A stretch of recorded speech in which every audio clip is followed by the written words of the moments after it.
Om Shanti. Good morning प्यारे मीठे भाइयों बहनों। आज के मुरली क्लास में आपका पॉजिटिव थिंकिंग क्लास में मुरली मंथन में आपका बहुत बहुत स्वागत है। बच्चों को मुरली क्लास कराने के बाद स्कूल भेजना है। स्कूल जाने के लिए तैयार है। बाबा भी आज लौकिक स्कूल के भी बात किए हैं, वहाँ परीक्षा होती है, पेपर होता है, वो सब हम लोग आज मुरली में देखेंगे। देखिए आज की मुरली का क्या है।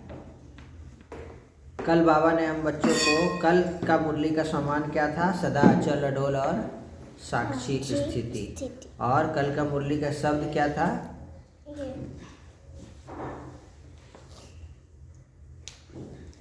चलिए आज के होमवर्क बनाई है बाबा का।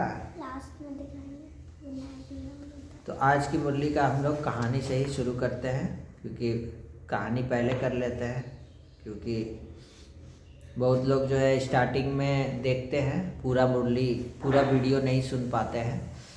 तो कहानी को शुरू में करते हैं। गंगा किनारे बसे एक छोटे से गांव में माधव नाम का एक युवक रहता था। उसका मन भला था पर आदतें बिगड़ी हुई थी। क्रोध, आलस्य और कभी कभी ईर्ष्या, ये सब उसके स्वभाव में घर कर चुके थे। लेट से उठना, है ना, उल्टा पुल्टा खाना पीना खा लेना, चिल्लाना, बोलना, बहुत डांटना, ईर्ष्या द्वेष करना, दुखी रहना, शांत रहना, ये सब उसके स्वभाव में घर कर चुके थे। गांव के लोग उसे अक्सर ताने देते, इससे तो कुछ होगा नहीं, इसमें तो अवगुण ही अवगुण है, कुछ नहीं होगा, इससे कुछ नहीं कर पाएगा ये माधव का मन इन बातों से टूट गया था। एक दिन निराश होकर वह गांव के पुराने हनुमान मंदिर में जा पहुंचा। कहाँ पहुंचा? मंदिर बहुत शांत था।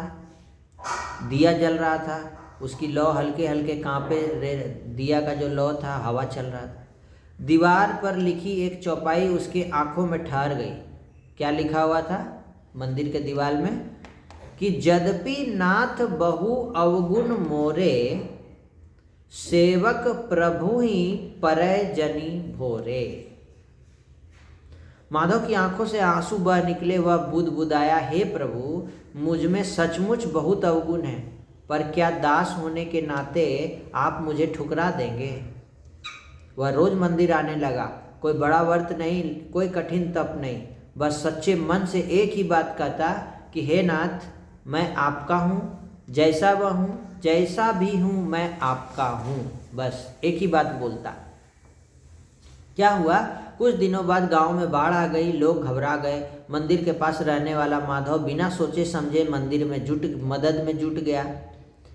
किसी को कंधा दिया, किसी का सामान निकाला, किसी बच्चे को गोद में उठाकर सुरक्षित स्थान तक पहुंचा दिया।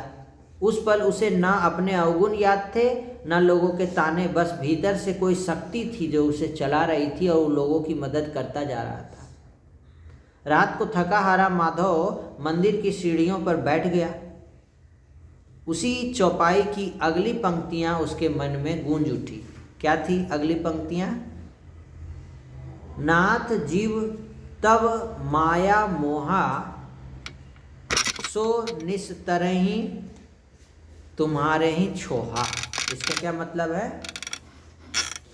उसे समझ आ गया कि यह भटकाव, यह कमजोरी, ये माया में उलझन सब मानवीय हैं, पर उद्धार प्रयास से नहीं, अहंकार से नहीं, केवल प्रभु की कृपा से होता है। अगली सुबह गांव वालों का व्यवहार बदला हुआ था। वे माधव को सम्मान से देखने लगे। जो माधव को वो दुत्कारते थे, उस माधव को वो सम्मान से देखने लगे। पर माधव के भीतर एक और बड़ा परिवर्तन हो चुका था।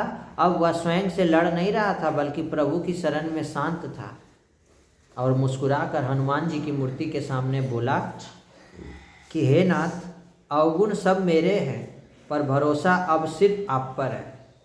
और उसी क्षण उसे लगा जैसे कृपा की एक अदृश्य छाया उसके जीवन पर पड़ गई हो।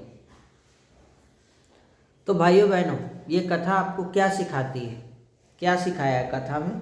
ये कथा हमें सिखाती है कि मनुष्य अवगुणों से भरा हो सकता है, कोई दिक्कत नहीं है, पर यदि वह स्वयं को प्रभु का दास मानकर अपने को शरण में रख दे तो ईश्वर की कृपा ही उसका मार्ग बदल देती है। उसके संस्कार परिवर्तन हो जाते हैं, वो सुधर जाता है, परिवर्तन हो जाता है।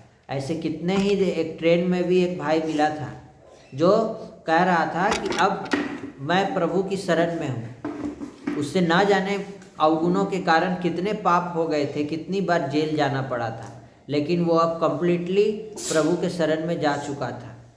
ऐसे लोग मिलते हैं। तो ये कहानी हमें बहुत कुछ सिखाती है।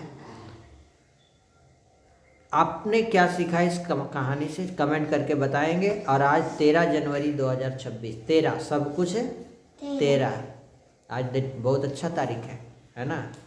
दिख नहीं रही है, तुम भी बैठ गई, वो भी बैठ गई, दिखाओ चेहरा। तो आज बाबा को बोले है ना कि बाप की श्रीमत का रिगार्ड रखना चाहिए, समझा। जो बाबा बोलते हैं ना, जी बाबा, माँ बाप जो बोलता है वो सुनना चाहिए, सुनते हैं ना। वैसे तो परम पिता परमात्मा जो कुछ बोले वो सुनना चाहिए। तो बाप की श्रीमत का रिगार्ड रखना माना होमवर्क बनाना। कौन बोला तुमको होमवर्क बनाने? बाबा बोले ना। तो बाबा का बात नहीं सुनेगी। बाप के श्रीमत का रिगार्ड रखना मतलब मुरली रोज सुनना, मुरली मिस कभी नहीं करना। श्रीमत का रिगार्ड रख रहे हैं हम, बाबा का इज्जत कर रहे हैं। मान लो तुम्हारे घर में अभी मोदी जी आ जाए तो क्या करेगी तुम? रिगार्ड देगी ना, इज्जत देगी ना, इज्जत पानी करेगी ना। तो हमारे घर में रोज बाबा का घर है, बाबा रोज आते हैं हमको अमृत बेला जगाने, पढ़ाने। तो रिगार्ड रखेंगे ना, नहीं रखेंगे? इसमें कोई झूठ बात है क्या कि नहीं आते हैं? ये रोज मुरली चलता है, रोज बाबा आते हैं खटखटाने दरवाजा। अमृत बेला शुद्ध पवन है, मेरे लाडलो जागो, बजता है ना। तो बाबा की बातों को भी हम लोग को सर माथे पर, जी बाबा करेंगे। बाबा होमवर्क बनाएंगे, बाबा मुरली रोज सुनेंगे, बाबा भोजन शुद्ध खाएंगे, बाबा अपने संग का रंग दूसरों को लगाएंगे, ना कि दूसरे का संग का रंग हम लगाएंगे। अब मोबाइल में आलतू फालतू वीडियो नहीं देखेंगे बाबा, अच्छा ज्ञानवर्धक वीडियो देखेंगे जिससे नॉलेज मिले, ज्ञान मिले, जिससे हमारा नॉलेज बढ़े। ज्ञान की बात को समझेंगे, परखेंगे। और कोई अगर पूछे सदा खुश हो, खुश राजी हो, हाउ आर यू, कैसे हो, आज बाबा ये बात बोले हैं, तो कहते हैं क्या जवाब देंगे? हम तो सदा खुश राजी हैं। क्यों? क्योंकि परवाह थी पार ब्रह्म में परमेश्वर से मिलने की, बाबा मिल गया। अब और आगे क्या चाहिए? इच्छा मात्र में विद्या। जब भगवान ही मिल गए तो हमको और आगे क्या चाहिए? तो ये है आज की मुरली का सदा खुश राजी रहने के लिए बाबा ने कहा है। कहानी में भी हम लोग को अच्छा सीख मिला कि देखो रोज मुरली जाता था वो मुरली करने के लिए, मंदिर जाता था। तो हम लोग भी क्या है, ये मंदिर है बाबा का, हम लोग भी रोज सेंटर जाते हैं, मुरली सुनते हैं, मंदिर भी जाते हैं। हम लोग भगवान की शरण में हैं, तो हमको भगवान की शरण में रहना है, सदा खुश राजी रहना, बाबा की याद में रहना है। तो बाबा क्या करेंगे? राजाई रख देंगे, ताज पहना देंगे, प्रिंस बना देंगे, प्रिंसेस बना देंगे सतयुग का, और भारत को स्वर्ग बनाने की सेवा करेंगे। रिगार्ड रखना है श्रीमत का, जो बाबा बोले जी बाबा। और माया क्या करती है? आपको भुला देती है सब बात। तो अपनी श्रेष्ठ तकदीर की स्मृति रखनी है। बाबा ने याद दिलाया, मैं कौन? शांत स्वरूप आत्मा हूँ। ये थोड़ी बोले कि तुम क्रोधी आत्मा हो, बोले तो क्रोध क्यों आया? ये माया का काम है क्रोध लाना। तो सदा अपने श्रेष्ठ स्मृति में रहना है। दो मुँहा सांप नहीं बनना है कि बोले कुछ, बोल रहे हैं शांत स्वरूप आत्मा हूँ और शांत रह नहीं रहे, गुस्सा करते रहे। ये हुआ दो मुँहा सांप, गायन है ना। और सर्व पर रहम करने वाले बनो तो अहम और वहम समाप्त हो जाएगा। अपने ऊपर रहम करना मतलब मुरली सुनना, योग करना, होमवर्क बनाना, है ना, अच्छा बोलना, सोचना। गांधी जी के 3 बंदर, न बुरा देखो, न बुरा सोचो, न बुरा बोलो, न सोचो, न करो, न खाओ, न सुनो, कुछ नहीं, सब अच्छा करो। क्यों? बाबा मिला।